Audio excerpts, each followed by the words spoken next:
The hardest answer to a hard question. So you're not having fun? Not really. Do you have problems with your family? No problem. The problem is why I'm late. Artemis also wants to throw Sepide at me. Nyash started laughing and said, My God. Throw it at you. Isn't it sex? No, but it seems that her ex-husband, Hamd, is trying very hard to get her back. He found another suitor. He also has an autistic son. Sepide is helping him to get closer to a normal life. But they don't know about us, right? You didn't tell them. I didn't tell. Of course. It's not to hide anything and not to hurt you. The less they find out about my life and the kind of work I do with you, the better and safer it is, I think. Here, you have a hairdresser. And Cyan also has a beauty and hygiene shop. Well, that's right, but if they force you to be with Sepide, you have to show us too. He doesn't say that these are your bloodlines. I smiled and said, Of course, it might not be bad. Show yourselves, then there will be no more news about Sepide or any other girl.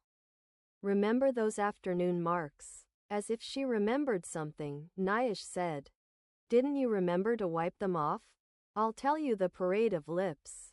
No, the last moment I looked at them in the mirror to see how they were. I wiped them off, but they were beautiful.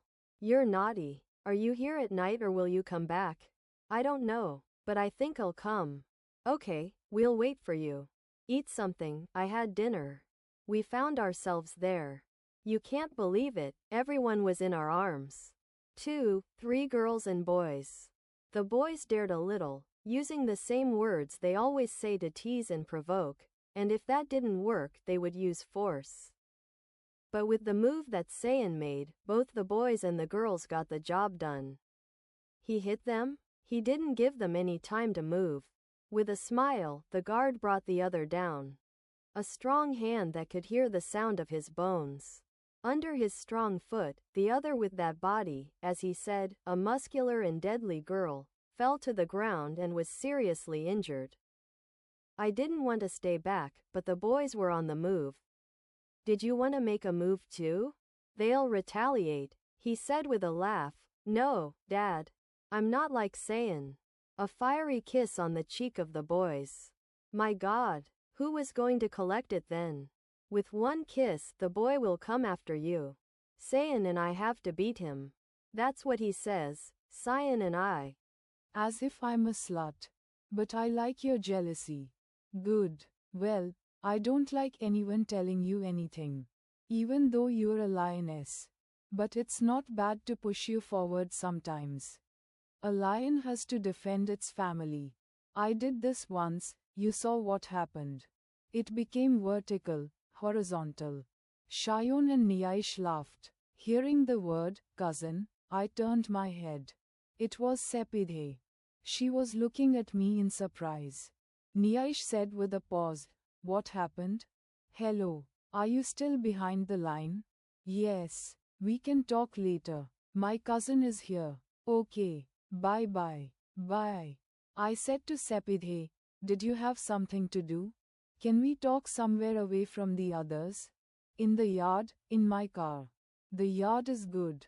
We went into the yard and sat on the chairs in the corner of the yard. Sepide said, What do you think about me? I was a little taken aback by both her question and her tone.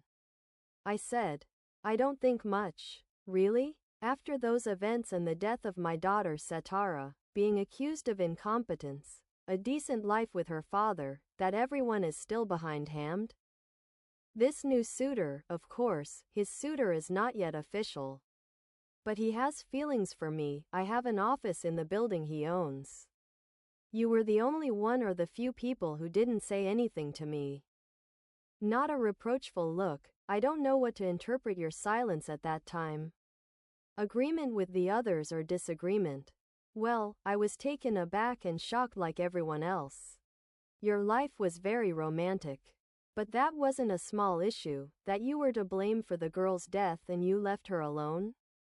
That feeling of Hamd and the others and the court and your divorce. To be honest, I both knew it was my fault and didn't know it. Cheyenne is here now and he's 10 years old. I heard he loves you very much and wants you to come back. And he reports all your actions to Hamd. You hesitated. You don't want to come back even for the sake of your son, because you have to live with Hamd again. Sepide looked at me and said, Maiten, do you have feelings for me? Do you want to live with me? I looked at him in silence for a while, not knowing what to say.